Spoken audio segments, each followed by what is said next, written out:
ओम श्री गणेशाय नमः। दोस्तों, आज पौष मास के कृष्ण पक्ष के अखुरत संकष्टी चतुर्थी है और आज संकष्टी चतुर्थी का व्रत रखा जाता है। इस दिन चौथ माता की भी पूजा की जाती है एवं चौथ माता की व्रत कथा का भी श्रवण किया जाता है। तो चलिए दोस्तों, आज के इस वीडियो में हम श्रवण करें चौथ माता की कथा। दोस्तों, चौथ माता की कथा के साथ साथ हम श्रवण करेंगे गणेश जी की कथा।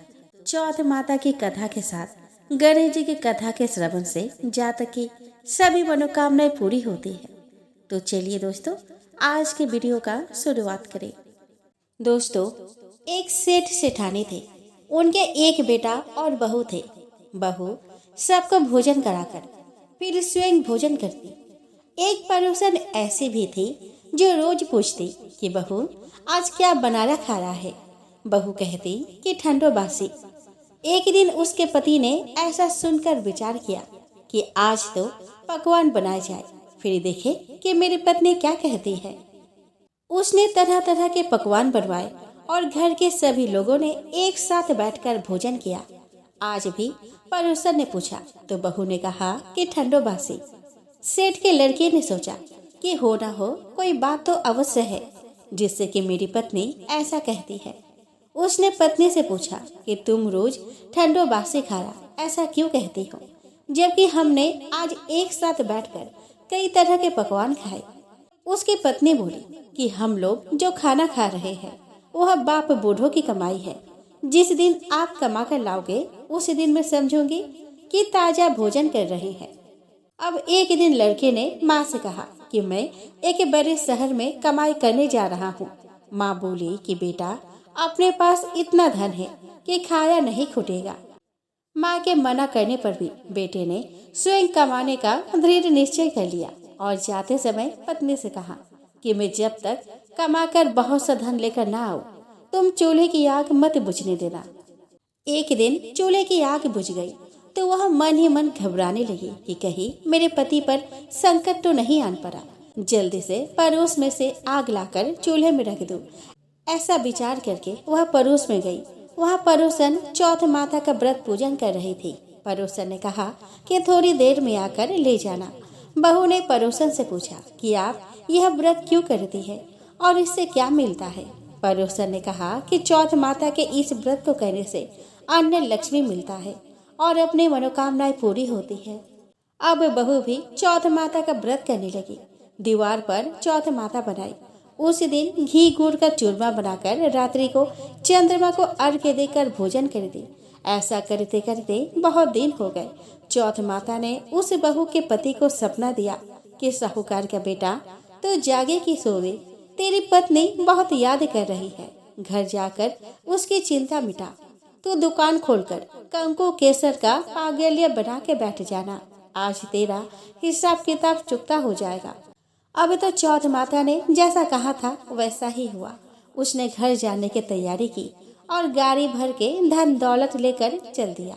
रास्ते में एक बड़ा सा काला नाग फन फैलाए बैठ गया और कहने लगा कि आज तो मैं तुझे डसूंगा, छोड़ूंगा नहीं। आज तेरी आयु पूरी हो गई है। सेठ ने लड़के से कहा कि आज चौथ माता ने मुझे सपना दिया है तो मैं पत्नी से मिलने घर जा रहा हूँ। वह मेरी पत्नी बहुत चिंता कर रही है। मैं उससे मिलकर जरूर आऊँगा, तब तुम मुझे डस लेना। नाग ने कहा कि तुम शपथ पूर्वक कह कर जाओ तो मैं तुम्हें जाने दूंगा, परंतु लौट कर नहीं आया तो तुम्हारे घर आकर मैं तुम्हें डस लूंगा। इस प्रकार सर्प को वचन देकर वह अपने घर पहुंचा। वह सभी से हंसी खुशी से मिला और भोजन करके उदास होकर बैठ गया। उसकी पत्नी ने उदास होने का कारण पूछा तो पति ने काले नाग वाली बात बताते हुए कहा कि यदि मैं उसके पास नहीं जाऊंगा तो वह घर आकर ही मुझे डस लेगा। पत्नी बहुत चतुर थी। उसने कहा कि आप घबराओ नहीं, लेट जाओ, मैं एक उपाय करती हूँ। पत्नी ने कमरे की 7 पेढ़ी धोई। पहली पेढ़ी पर रेत, दूसरे पर इत्र, तीसरी पर गुलाल फूल और चौथी पर कंकु केसर, 5वीं पर लड्डू पेड़ा और 6ठी पर गादी गलीचा और 7वीं पेढ़ी पर दूध का कटोरा भर कर रख दिया। इस प्रकार वह साथ ही पेढ़ी सजाकर बैठ गई। आधी रात होते ही नाग आकर पेढ़ी चढ़ने लगा। पहले पेढ़ी पर रेत में लेट गया और कहने लगा कि सेठ की बहू ने आराम तो बहुत दिया, पर बचनों से बध कर आया हूँ, सो डसूंगा अवश्य ही। इसी प्रकार सातों पेढ़ियों पर नाग आराम करता हुआ और कहता हुआ कि डसूंगा जरूर। कमरे में जाने ही वाला था कि चौथ माता ने विचार किया कि मैं इसे नहीं बचाऊंगी तो संसार में धर्म कर्म और व्रत पूजन को कौन मानेगा। अब तो गणेश जी और चंद्रमा जी और चौथ माता ने उसे बचाने का विचार किया। चंद्रमा जी ने उजाला किया, चौथ माता ढाल बनी और गणेश जी ने तलवार लेकर नाग को मार दिया और ढाल से ढक दिया। अब बहू भी थकी हारी सो गई। दिन उगा तो लोग बेटे से मिलने आए, परंतु बेटा बहू तो उठे ही नहीं थे। बहुत देर हो गई तो माँ उन्हें उठाने गई। माँ ने सातों पीढ़ियों पर जो कुछ देखा तो बहुत घबरा गई और बेटा बहू को आवाज लगाई। बेटा बहू उठे तो देखा कि एक ढाल तलवार वही पड़ी है। अब ढाल उठाई तो वही काला नाग मरा हुआ पड़ा है। बेटा बहू ने सोचा कि आज तो धर्म कर्म ही आड़े आए, जो भगवान गणेश जी और चौथ माता जी ने अपनी रक्षा की है। हे चौथ माता, आपने जैसे सेठ के बेटे बहू की रक्षा की, वैसे सबका करना। तो बोलो चौथ माता की जय हो। एक समय की बात है, विष्णु भगवान का विवाह लक्ष्मी जी के साथ निश्चित हो गया। विवाह की तैयारी होने लगी। सभी देवताओं को निमंत्रण भेजे गए, परंतु गणेश जी को निमंत्रण नहीं दिया गया। कारण जो भी रहा हो, अब भगवान विष्णु की बारात जाने का समय आ गया। सभी देवता अपने पत्नियों के साथ विवाह समारोह में आए। उन सब ने देखा कि गणेश जी कहीं दिखाई नहीं दे रहे हैं। तब वे आपस में चर्चा करने लगे कि क्या गणेश जी को नहीं लौटा है या स्वयं गणेश जी ही नहीं आए हैं। सभी को इस बात पर आश्चर्य होने लगा। तभी सभी ने विचार किया कि विष्णु भगवान से ही इसका कारण पूछा जाए। विष्णु भगवान से पूछने पर उन्होंने कहा कि हमने गणेश जी के पिता भोलेनाथ महादेव को न्योता भेजा है। यदि गणेश जी अपने पिता के साथ आना चाहते हैं तो आ जाते, अलग से न्योता देने की कोई आवश्यकता भी नहीं थी। दूसरी बात यह है कि उनको 1.25 मन मूंग, 1.25 मन चावल और 1.25 मन घी और 1.25 मन लड्डू का भोजन दिन भर में चाहिए। यदि गणेश जी नहीं आएंगे तो कोई बात नहीं, दूसरे के घर जाकर इतना सारा खाना पीना अच्छा भी तो नहीं लगता। इतने बार तक कर ही रहे थे कि किसी एक ने सुझाव दिया कि यदि गणेश जी आ भी जाए तो उनको द्वारपाल बनाकर बैठा देंगे कि आप घर की याद रखना, आप तो चूहे पर बैठकर धीरे धीरे चलोगे तो बारात से बहुत पीछे रह जाओगे। यह सुझाव भी सबको पसंद आ गया, तो विष्णु भगवान ने भी अपनी सहमति दे दी।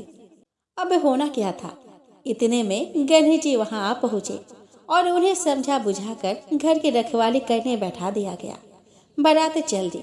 तब नारद जी ने देखा कि गणेश जी तो दरवाजे पर ही बैठे हुए हैं, तो वे गणेश जी के पास गए और रुकने का कारण पूछा। गणेश जी कहने लगे कि विष्णु भगवान ने मेरा बहुत अपमान किया है। तब नारद जी ने कहा कि आप अपनी मूषक सेना को आगे भेज दें, तो वह रास्ता खोद देगी, जिससे उनके वाहन धरती पर धंस जाएंगे। तब आपको सम्मान पूर्वक बुलाना पड़ेगा। अब तो गणेश जी ने भी अपनी मूषक सेना जल्दी से आगे भेज दी और सेना ने जमीन को खोखली कर दी। जब बारात वहां से निकली तो रथों के पहिए धरती में धंस गए। लाख कोशिश करे परंतु पहिए नहीं निकले। सभी ने अपने अपने उपाय किए, परंतु पहिए तो निकले ही नहीं, बल्कि जगह जगह से टूट गए। किसी के समझ में नहीं आ रहा था कि अब करे तो क्या करे।